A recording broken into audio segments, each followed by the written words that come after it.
Thank you. And particularly when you say that this thought of the ease of doing business and this appreciating the private sector, appreciating profit making, appreciating job creation, lot of challenges typically come from the bureaucracy as it's seen, like too much of regulation is happening there.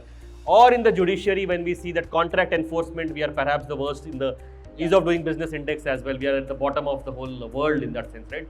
So what do you think should be the reforms that should happen within the bureaucracy? Even if we have this thought, many of the graduates from here will end up in those places, within the bureaucracy or within the judiciary, that can allow this ease of doing business, job creation, private enterprise to flourish. What do you think should be the changes happening there? So let me, on the judicial reforms, I've actually put down, the problem of the cases that we have, the case backlog. It's not an insurmountable problem at all. The first step is to ensure that case clearance rate is actually brought to at least 100%. In other words, as many cases that are coming in a year, so many cases are at least being disposed of. That's the first thing. Second actually is to remove the backlog.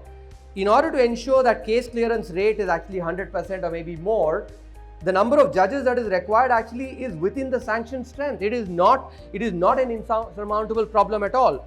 All we need to do is the judiciary needs to put its head together, work with the, with the governments, especially state governments, to ensure that, because about 90% of this backlog is in the district courts and in the sessions courts, and ensuring that, if the number of sanctioned strength, there is not one, sanctioned judge, that is basically post that is left vacant. That I think is something, will ensure a case clearance rate of 100% so that there will be no further accumulation. That's step number one. Step number two is to actually, some of the retired judges who are there, who are actually able, maybe we can create for the next few years, have benches who actually work on just taking care of the backlog. And that can ensure, maybe we can also have overtime. Why do we need to have, and we also need to think about the vacations that some of these courts have, to ensure, if we can reduce some of that, the backlog can be reduced as well. It is not an insurmountable problem. In fact, in my opinion, actually, it is a very easy problem to solve, because, and I've shown that in the book, provided the stakeholders actually recognize and show the will to solve this problem. That is all that is. In the case of bureaucracy, and here actually my entire emphasis is on specialization, and I'll use an example to illustrate this. I don't know how many of you followed this. In 2014, Bill Gates challenged Magnus Carlsen to a chess match. In 2014, I'm sure you must have watched in YouTube. It was set up with a lot of fanfare, and what happened? Magnus Carlsen defeated Bill Gates in 80 seconds. Just 80 seconds. Imagine having, let's say two of you sit down for a chess game, and one of you loses in 80 seconds. Why? What's the learning from here? The learning is that as the world chess champion, Magnus Carlsen is a specialist in chess. For all the ability that Bill Gates has, all the accomplishments he has, he is still a generalist when it comes to chess.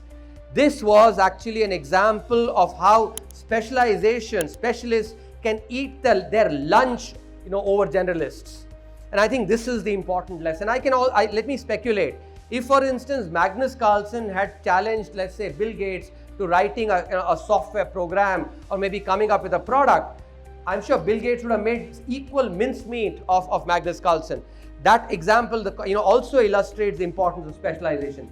In this country, we do not recognize the importance of specialization. We actually think that somebody who's basically ran, let's say, ministries can go and run the BCCI. No, that can't happen. While ability is there, we have to recognize the importance of specialization. And therefore, the extensive set of proposals that I've written down in the bureaucracy is to enable specialization. We cannot have a situation, just think about it, right? The bureaucrats are also drawn from people like this, right? There'll be some people who will maybe go and work into the bureaucracy, you'll go into the IAS, IFS, etc. And there'll be others who will go and work into the private sector. So it's not as if that segment is far more brilliant than the other segment who goes and works in the private sector.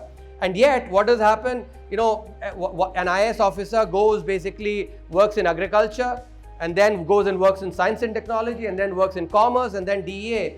You know, can it be possible that, you know, the expertise that a doctor has acquired over 30 years, you know, an individual acquires in 3 months, and after having acquired that expertise in 3 months, then goes to commerce, and you know, all the expertise that industrialists, basically those who do commerce, have acquired over 30 years, this person acquires over 3 months.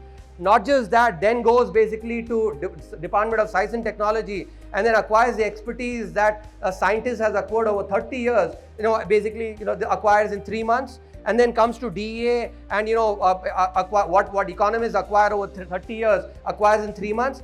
No, that's just not possible. And I think this is something we need to recognize, the importance of specialization.